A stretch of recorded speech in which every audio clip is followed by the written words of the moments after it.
Welcome back to the Royal Family Podcast. I'm Tyler. This is Austin. What's good, man? Not much. Not much is good Yeah, I today. agree. We just witnessed the. Well, hey, We'll, let's get we'll into it get later. we'll Let's get not into it. And I'm not mad. I'm not mad. Let me just preface that I'm not mad.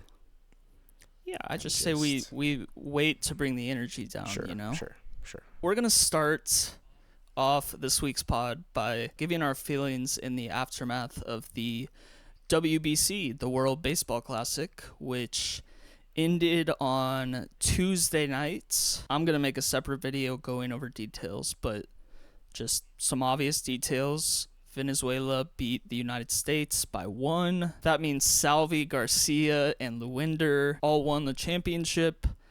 And Vamos Venezuela. who? Oh God. Yes, of Listen, course. And who won? Who won the MVP? Austin. it was Senor Michael Garcia. That's correct. And we've known this forever, that he was that guy. I've been shouting it from the rooftops since we started this podcast. You damn near could argue that we started this podcast because I wanted to talk about how good he was. And he showed it out there. He's clutch, always comes up in big moments. Obviously had a whole new passion playing for his country. Anyway, we don't need to get into it because, like I said, we already knew this. I think it's good though that you're saying it for the people in the back, the people who are just now realizing how good he is. And throughout the tournament, you kept hearing the broadcasters say, man, national baseball fans who are just now seeing how good he is, welcome to the party. And it seems like nationally people are starting to shift more eyes to look at him. Of course, you got Bobby Witt Jr. Of course, Vinny has, made a name of himself as the pass squatch, but looking for Michael, it's starting to turn some heads, and he's starting to get the respect that he deserves. Of course, you could argue people are even starting to care about the pronunciation of his name. Yeah, but what a tournament in general it was. I could not turn my TV off. I don't know if it ever did go off because this was every single game for the most part was electric. There's no better word for it. Like, especially the Dominican Republic, the energy was insane. Every home run was an event. Really, every hit was an event. Crowd levels like nobody has ever heard in the MLB before. So much joy. And this isn't just the Dominican Republic, but I think they had the most extreme example, but especially just Latin countries in general, honestly, Japan as well. So much of the ingredients that people who don't like baseball say that baseball doesn't have. People say baseball is boring. Yep. It's hard for them to get into it. It's inaccessible, and that's because it's not played like this usually.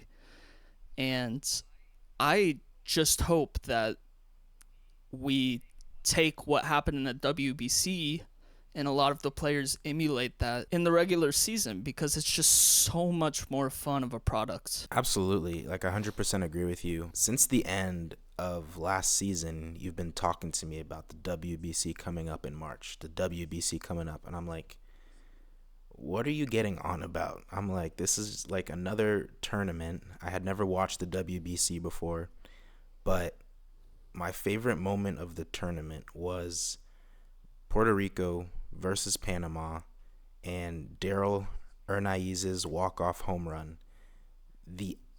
Like you said, the energy, the passion, just the atmosphere of that game, and then the way that it ended, I was immediately hooked. So as someone who came into the WBC with little to no expectations, that immediately got me on the train, and I really, truly just enjoyed the heck out of this tournament. And like you said, I think bringing that momentum into the MLB as we start this new season, that would be an amazing thing for the growth and development of the league, because outside of maybe the World Series at times, I don't think I've ever witnessed that type of electric energy in baseball games. It was fantastic. Really, it was. It really did start with that Ernest walk-off and then just never let up from there.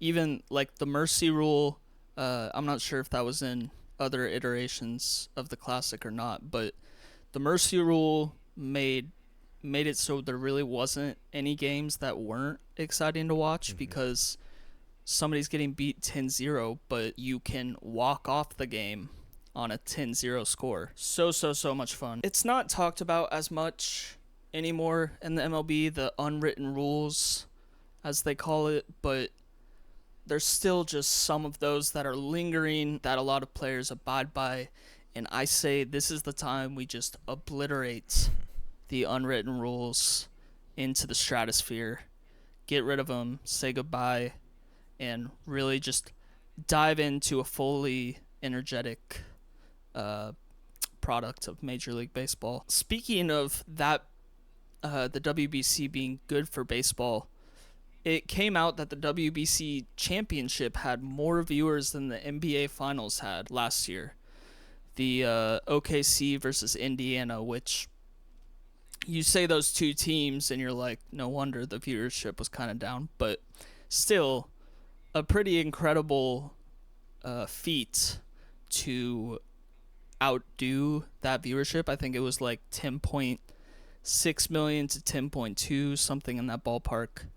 And it's just clear that people like this because it brought in audiences from Latin America. For Latin America, I don't think the viewership does too well in Major League Baseball because Major League Baseball is not really geared towards that demographic. They really need to dive headfirst into making it a more of a celebration of like all cultures that are involved in baseball, which I feel it is usually very America-centric. And I think if they dive into that, they will get what they want, which is obviously to expand. And I think that part, making it more of a multicultural affair, because obviously you have multicultural players, and of course the fans of a lot of those players will be multicultural as well. So of course catering to that, I mean, we see that in the NFL with what they're trying to do, playing games all over the world. We're in this world of putting everything behind a paywall and having things on basic cable. I understand maybe you can't make quite as much, but your viewership numbers are going to do a lot better than if your games are behind paywall after paywall after paywall. But a game that wasn't behind a paywall was the Kansas City Current versus the Chicago Stars. Yeah. Let me, you know what? This is obviously going to be a place of passion for you, and who knows how long it'll be before I have a second to speak again. So let me just open it up and just say my initial thoughts so you can kind of take those thoughts and give a better perspective, since I don't necessarily know what I'm talking about. For me, here's some things I noticed. I think the place that we lacked the most in this game, by the way, we lost 2-1 to a team that is likely one of the bottom like 4 or 5 teams in the league. I think the biggest problem seemed to be communication, and it seems like the chemistry between a lot of these teammates that are new and haven't played together all that much has really shown through, and it feels like they're going to take a little while to gel to make sure that communication is better. How do you feel that characterization is? Yeah, I think that is a fair characterization. Of course, I think most people going into this game would have assumed the Current would dominate Chicago, and it definitely felt that way the first 5 or 10 minutes of the game. I feel like we had a lot of possession. We were able to carry the ball into their attacking third with ease. But I do want to kind of, like you mentioned, talking about the new players and kind of, let me just kind of set the scene a little bit. We were playing in Chicago. Cold front had run through. It was a super windy game. So the ball was doing all kinds of wild things in the air. So I'm a glass half full type of guy. Context, I feel like, is everything. I feel like the wind really helped Chicago on their first goal on that corner. But of course, by that point, they were attacking us pretty consistently. And I think overall, when you look at kind of the deficiencies of the current, I think there's twofold. Of course, there's a lot of new players. That's one thing to acknowledge. But I think even further than that, the other two things that I really am concerned about with this team, and something we've joked about before, we have a lot of forwards on this team. I believe at last count we had 8, and we signed, I believe, a midfielder last week, but 8 forwards. But we really only have one number 9, and that is Temwa Shawinga, who, as we all know, is not available. So it's really been a makeshift of putting different players who aren't accustomed to it in that 9 position, and having players out of position in the 9 position, as well as putting a player like Kate Scott, a right fullback, into the defensive midfield. Although I will say she did a great job today in my estimation. I think she really showed a lot of improvement compared to last week, and kudos to her for stepping into that role. Definitely a lot of hustle. Absolutely, absolutely. She wasn't giving up on balls. She was really disruptive and kind of preventing Chicago from doing what they wanted to do in the middle of the field. I felt like our midfield actually existed in this game. I think part of that was Kate Scott stepping up and performing better compared to last week in a new position for her, but also the Selly Queen, Lola Banta. She made her season debut today. I think she had some good moments in terms of just helping to maintain and facilitate possession. Going back to the fact that we have a lot of attacking players, a lot of options, but they're not able to play their preferred positions, whether that be Ali Sentinor playing in that number 9 position. If it was up to me personally, I would have her at the attacking midfield position. That's where Dabinia was at today. And Dabinia, I know she's played attacking midfielder before. She's also played on the wings a little bit. She can be effective on the wings as well. I think that's something we have to look at. My other thing that was a bit kind of jarring was, well, let me not even say jarring. The thing that I feel we can also improve at, I feel, is defensively, especially when it came to that second goal, came off of a counterattack. I don't want to get into the specifics of the defending or point blame necessarily, but I think we have to be better in those moments. The one, silver lining for the current is, in my estimation, this is the worst they will look, because you have a lot of new players. You have a few players that are out injured, or they're playing but they're not up to 100% fitness. I'm talking about Michelle Cooper, who only played the first half. I'm talking about Croy Bethune, who's been on a bit of a minutes restriction these first 2 weeks. I'm talking about Lola Banta, who just made her debut today. So I think some of those things as well, getting those players healthier and more integrated, I think will bode well as the season goes along. And I think as players get more comfortable with one another, as hopefully Tomo Shawinga comes back, as hopefully maybe we decide to get a depth piece, number 9, so that we aren't relegated to putting so many players out of their natural positions. It's just a matter of getting to that point. Let me list just one gripe that I have real quick. And that is, so you mentioned Croy is on a minutes restriction, And you mentioned that because I told you that because the announcer told me that. My first gripe is with the NWSL. There is not a lot of transparency in this league. You don't really have to give the fans too many updates, it feels.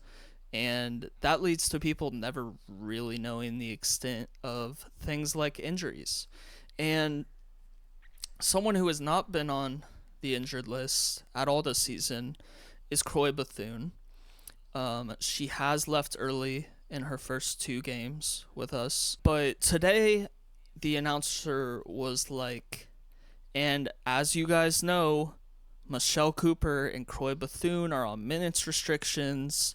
So that's just another part of why the Current is going to struggle a little more at first. And I did some digging. I can't find anything about a minutes restriction or any injury Croy Bethune has ever dealt with since 2024, or actually the beginning of 2025. So I almost wonder if the announcer meant to say Michelle Cooper and Lo LaBonta, who is on minute restrictions, because Lo also came out right before Croy, and she would obviously be on a minutes restriction because she's been dealing with knee stuff. So I don't really know if Croy is actually on that or not. And I'll be interested to see how they use her, because really no one on that field there's multiple people around the same level, but no one on that field has looked as good as Croy to me. So I'd be interested in seeing if that's something that's going to continue or not. Because once she left, at least for me, it felt like we had a lot less of a chance to tie it. Yeah, I agree. And I think that just looking at Croy Bethune, the kind of player she is, she's unpredictable, which makes her very dangerous. I do want to say I feel like for the second week in a row, Haley Hopkins, who scored our only goal of the game today, she provided a lot of spark, a lot of energy. She was running after balls and getting herself in dangerous positions, which is what Croy's forte is. But I agree. I feel like even after Croy went off, after we scored that first goal, there wasn't really a momentous response to continue that pressure against Chicago. I feel like we scored that goal, and not like we weren't trying, but it just felt like we weren't able to be that dangerous again for the rest of the game. And I really feel like that was a bit of a missed opportunity.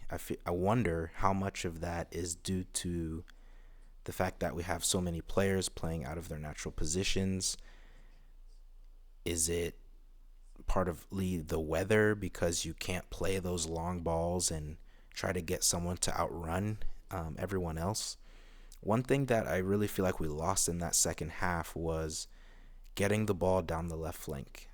I feel like majority of the first half, it was Izzy Rodriguez getting on the left side, crossing balls into the box, and that was multiple times in the first half. But I feel like for whatever reason, whether it be we went away from it or Chicago buckled down, we weren't able to provide that same level of danger in the second half. It was really more centrally located in the field, where you have those players who are out of position, and no one really wanted to be centrally in the box because, of course, that's not their natural position. They're either deeper in the field or somewhere out on the wings. So I think that goes back to that communication like you were mentioning. These players are, of course, new to one another. They're playing out of their natural positions, and they're trying to figure out a way to matriculate the ball into the attacking third. I'll go back to what I originally said. I think this is probably the worst the Current will look this season. I think as time goes along, as players get fully healthy or back to healthy, there will be a better, I think, understanding, and I think veteran leadership and having more talent back on the field will definitely be helpful. I think we'll take this game, learn from it, and look forward to playing better at midweek. And if you wouldn't mind referring to Haley Hopkins by her nickname, that's kind of what she prefers to be Her called. nickname? What's her nickname? Ha-hop. Never heard I'm that one. sorry, are you there? Yeah, I'm here. I've never heard that one. Yeah, well, it's like T-Rod, A-Rod, and in other sports, K-Rod, and like sometimes when people have hop, it's like their first initial and then So hop. would she be H hop, Um, kind of like D hop? n- no, because that doesn't really have a good ring to it, so it's ha hop. Ha hop. Okay. Is that H No, no, no, no, no, no, hop? ha hop. Ha hop. No, ha hop. Ha hop. So then Yeah, is I think that you were closer H doing dash hop or is that HA dash hop? H dash hop, of Okay. course. Okay. Just curious. Yeah, Haley, I'm no, sorry for no not big deal. referring to Just you as your name. It won't happen again. We're learning here on the podcast. yeah, yeah, no big deal. Just don't let it happen again. Okay, so that was a very, very surprising result, but not too concerning. As you've said, we know who the current are. On to a concerning but not surprising result. Well, we actually won't talk about it too much, but you may be surprised to hear us talk about Sporting, because they just might be one of the worst teams out there. But luckily, we don't overanalyze Sporting games in this podcast. We just talk about the good stuff. And as far as I'm concerned, there's only one good thing that's happened recently for Sporting. And can you tell us what that is? Yeah. So I think we have two good things to really report on. First off, Ooh. Sporting gave up 4 goals against Colorado Rapids, but they did score 1 goal. They had him there for a minute. Game was tied 1-1, and then we all know what happened afterwards. But to be serious, though, Sporting did finally make an attacking signing to help out Dejan Joveljic in the attack, and that's the signing of Angolan winger Kapita Kapemba.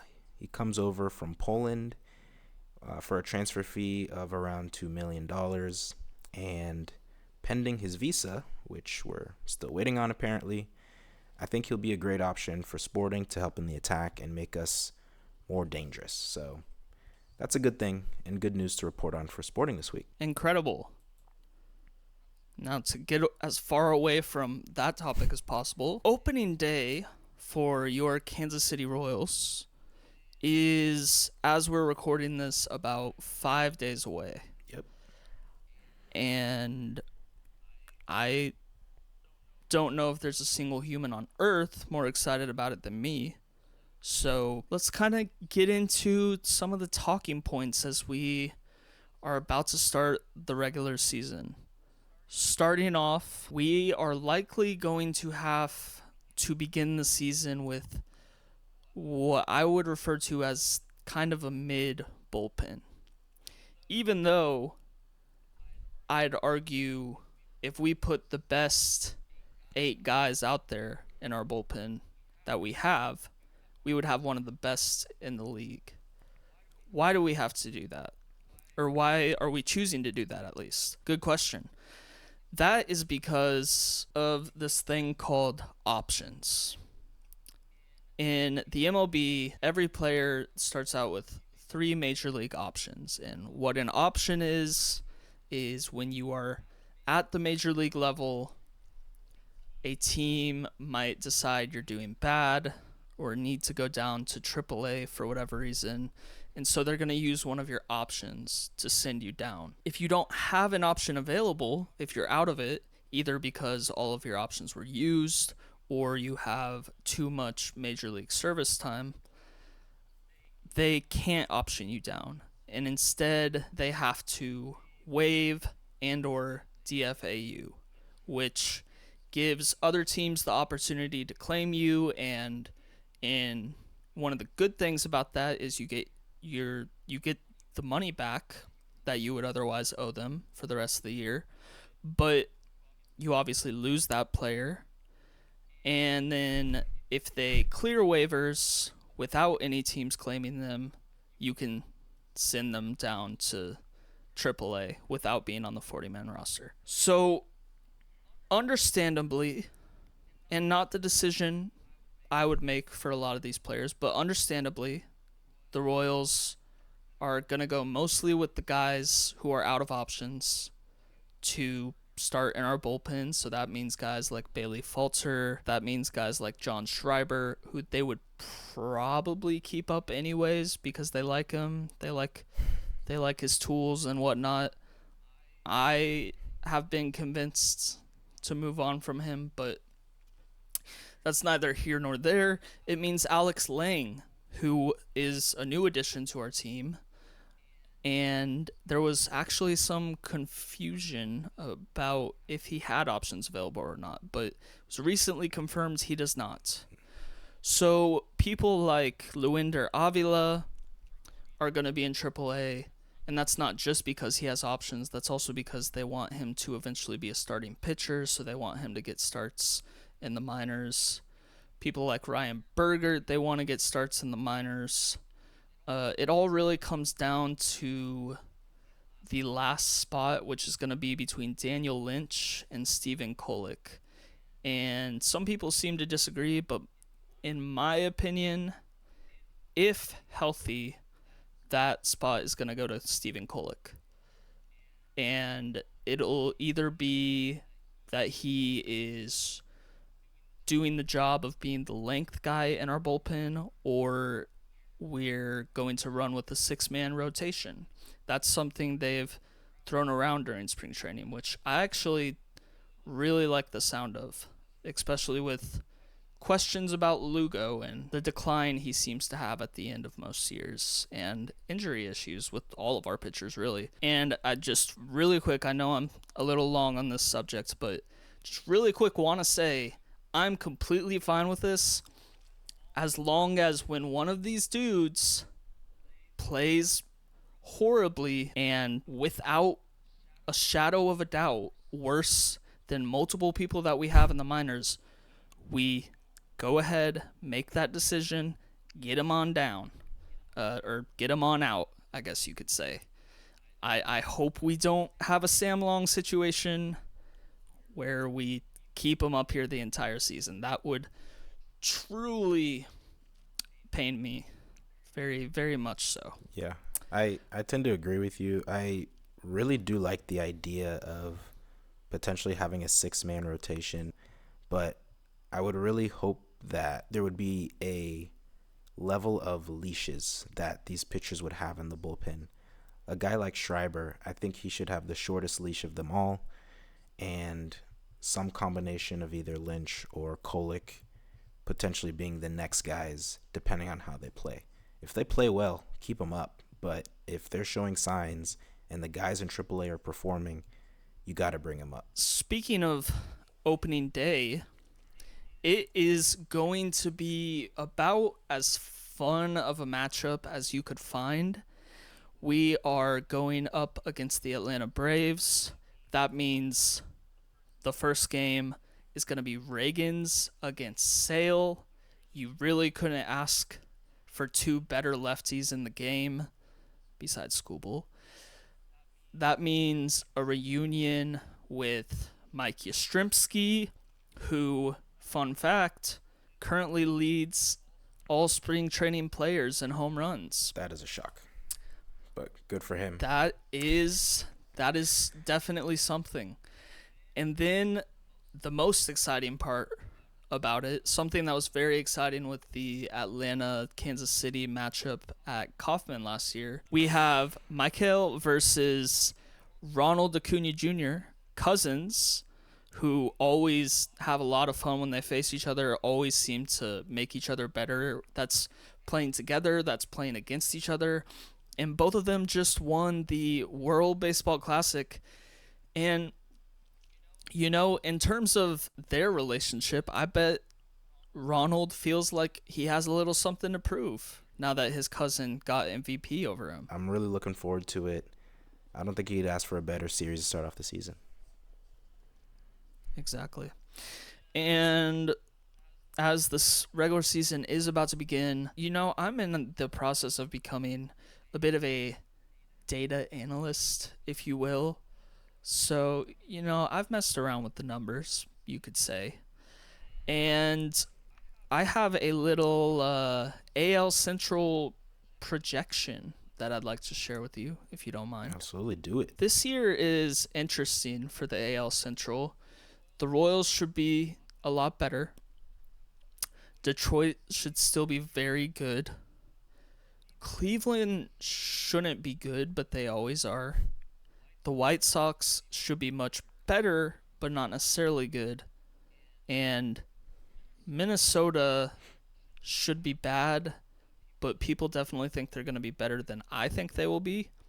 So my projections for the AL Central at the end of 2026, it's going to be first place, your Kansas City Royals with a record of 89-73. This is a hot take around the numbers world and what other people are projecting. This is a very hot take. Not to say that a decent amount of people don't have us in first, but it's in first winning a little more, something like 85 games. We'll see. In second place, I have Detroit with a record of 87-75. So very, very competitive division title is up for grabs there, in my opinion. After that, I have Cleveland missing the playoffs with a record of 82-80. Then I have the White Sox with a very, very, very well improved record of 77-85. I really just love all of their trades and all of their signings this offseason. I think it'll be really interesting to watch. And then in last place, losing 90 games for what has to be the first time in a long time, is the Minnesota Twins. Any questions about that? No questions. I just, for whatever reason, if not, can't see Minnesota finishing last. But I suppose we'll see. We'll see how much improved the White Sox are. But excited to see how it plays off. We're going to have to fact check these, or I guess run it against the actual records at the end of the season. Just a few things I want to add about this and why I think we should be able to get first place. I think it's just like the most obtainable it's ever been, as long as management doesn't get in the way, as long as management makes sound decisions. And I mentioned earlier that we're starting off with a worse bullpen than we could. That is the one thing that makes me a little nervous, because if we put the best 8 guys out there in our bullpen, it would almost be hard for Q to mess it up, to go to the wrong guy at the wrong time. So that makes me a little nervous, but I'm not going to preemptively just say that that's going to be a problem. It just could be. I do think first is very obtainable. I also think the energy of this team is going to be so much different this year. Bringing in Cags and Jensen to go along with energies like Vinny and Michael, I think will bring just an explosion of energy to the K. I think Cags and Jensen both have very youthful, fun energy. They're not scared to do a bat flip every now and again. They're not scared to really just scream and celebrate every time they do something. And I think Michael has had times where he's felt like he has to tone that down a bit, because there's really not that many other players on the team that he can that share his energy. So I think that's going to make him feel more comfortable. And I think we saw Vinny unlock a whole new level of enthusiasm with Team Italy and the WBC. So I think this team is going to be a lot of fun, and it's going to be really great getting to see them play. Especially on the point of Michael and Vinny, I feel like the WBC has really shined a new light on them, and I'm hopeful that they can step into these new sort of versions of themselves. Micah, like you mentioned, showing up, MVP Michael, and Vinny being more of a leader. Like, that's just going to be amazing to see.